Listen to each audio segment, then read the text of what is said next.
Dan here again, and welcome to Module 5 of our Introduction to Global Supply Chain Management course entitled Product Sales, Distribution, and Customer Relationship Management. So as you can see from the very title, we're moving or advancing, we're certainly not moving away, but advancing and continuing our supply chain journey now into the sell side of supply chain, distribution, sales, and CRM, Customer Relationship Management.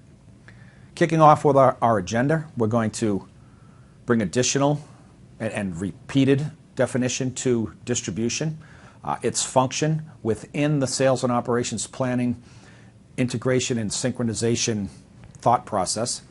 We're going to talk about DRP, Distribution Requirements Planning, which we gave some treatment to, but as we saw in MRP, we went into much greater detail in its own individual module. That's precisely what we're going to do here, albeit with DRP.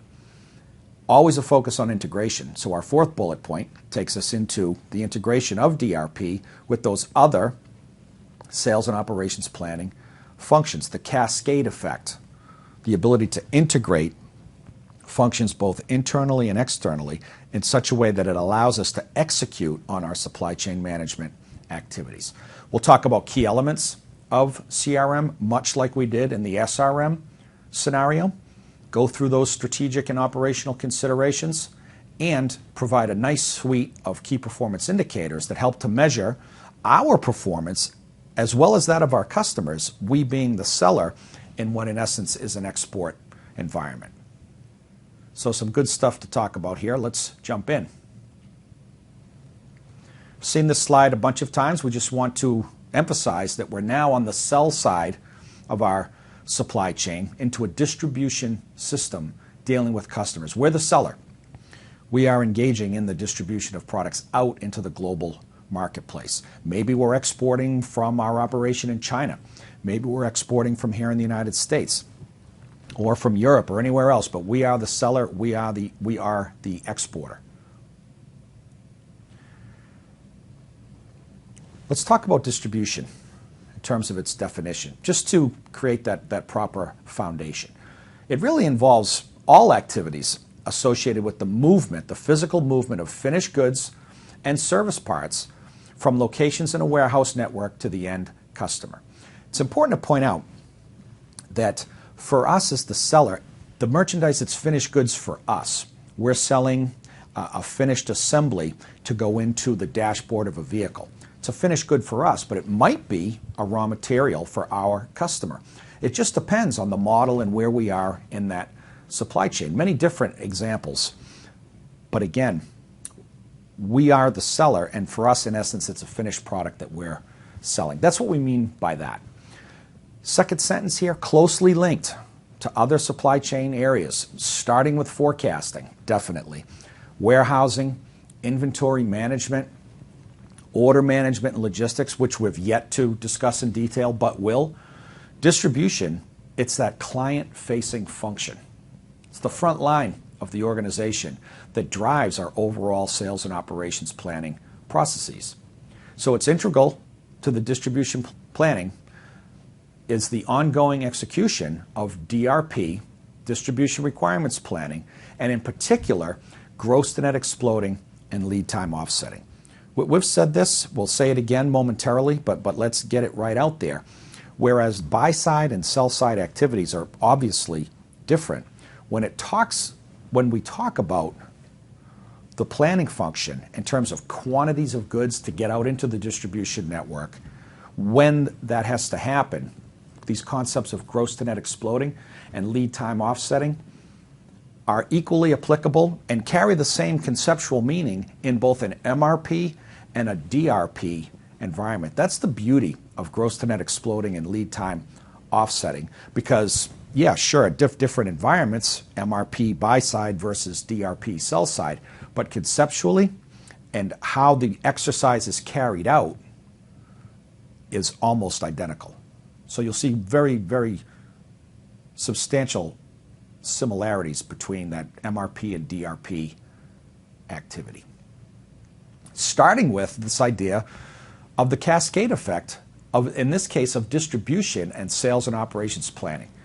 We've talked about this quite a bit. So the cascade effect starts with that forecast for finished goods, independent demand items, and cascades into things like master production schedules, materials planning, and back and forth up and down the supply chain as we execute on our sales and operations planning activities, which in essence is an update to our supply chain plan based on actual results that we're now seeing when compared to what we had forecasted to happen.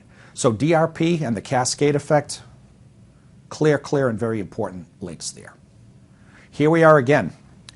We've seen this graphic many times, but we just want to reiterate that point over and over. The cascade effect. Well, we're talking about, for us as a seller of goods, dealing with finished goods. That assembly that goes into a dashboard for us is a finished good. So we have to be able to forecast, as we see in our red circle here, and then engage in production planning, master production scheduling, and ultimately, as we saw in our previous module, that whole MRP activity, which is driven by gross to net exploding and lead time offsetting. Again, we're in a different environment here. DRP, we are selling the goods. We're not acquiring goods anymore, but those principles of planning and gross to net exploding and lead time offsetting are very nearly identical. Let's elaborate a bit on demand management. And we had said that before. We're focused on forecasting, but there are other things involved in demand management. Of course, that first one is forecasting. But demand, at the end of the day, is just that. It's about getting orders from our customers. So we have to include order processing, as we see in our second bullet point, in that demand management function.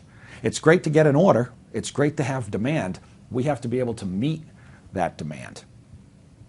Part and parcel of that exercise is delivery promising. That's also a part of demand management. What do we have available to promise in terms of product availability to customers out into future periods, out into future time buckets? And again, that's called ATP, or available to promise.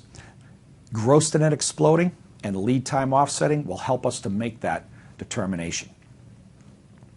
Demand management is very much an interface between the marketplace and sales and operations planning. This is why we've seen the area circled so many times on our graphic. It's really the touchstone between, or the conduit between, supply and demand. Starting with a forecast, consuming that forecast with actual sales and orders, and making adjustments as we go. So this cascade effect, last bullet point, to make this statement again, resonates all the way back up the supply chain with sales updates. We are in a selling environment here. So if we anticipate or have received larger orders than we had originally forecasted for, and we are the manufacturer of what we're selling, that information has to find its way into master production scheduling, into MRP. Otherwise, we won't be able to meet the demand. That's really another good example of what resonance means in supply chain.